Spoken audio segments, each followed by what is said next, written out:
تعرفون شنو أصعب شي؟ من تشوف إنسان تحبه ويهمك متصل، بس ما تقدر تحكيها ولا تقدر تسلم عليه لأن ببساطة متزعلين. من تظل تباع على آخر كلام بيناتكم وتنقهر وتريد تكتب له وتتراجع، وتبقى تتذكر أيامكم وتشتاق له، وبعدين تتذكر آخر موقف وتقول لا ما أريد أتنازل وأكتب له. لو تبقى تراقب بروفايله وتشوف منشورات حزينة يجي بالك قصدك بيها، أو منشورات تدل على الفرح وتقول هو ينشر حتى يقهرني، أو يريد يبين هو ما مهتم. بس الحقيقة اللي ما تقدر تعترف بيها لنفسك، أو ما تريد تصدقها وتبعدها من بالك إنه هو فعلا ما مهتم، ولا دا يفكر بيك ولا دا تجي بباله أصلا.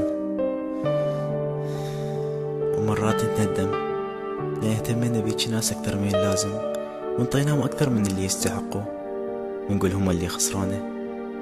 ومرات نقول لا مو قصدهم، احنا فعلا كنا غلطانين، احنا اللي أذيناهم، احنا اللي جرحناهم وهم تحملونا هواية، ونحاول نبرر لهم أفعالهم ونطلع لهم ألف عذر، وبعدين نتأكد إنه احنا فعلا غلطنا، بس غلطنا من طيناهم اهتمام أكثر ما نطونه، وننقهر مو عليهم بس على نفسنا لما وصلنا هالمرحلة، ونقول يا ريت عرفنا قيمتهم من زمان.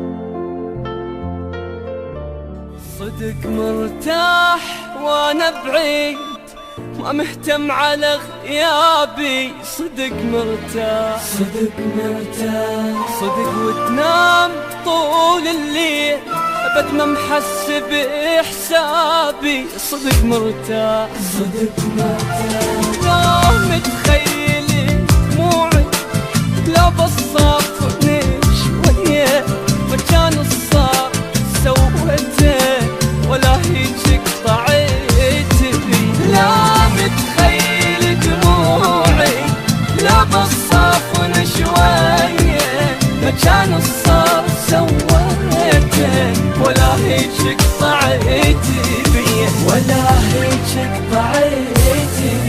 ولك ماكو درج بالعين، خاطر يرجع لها الطاح، خاطر يرجع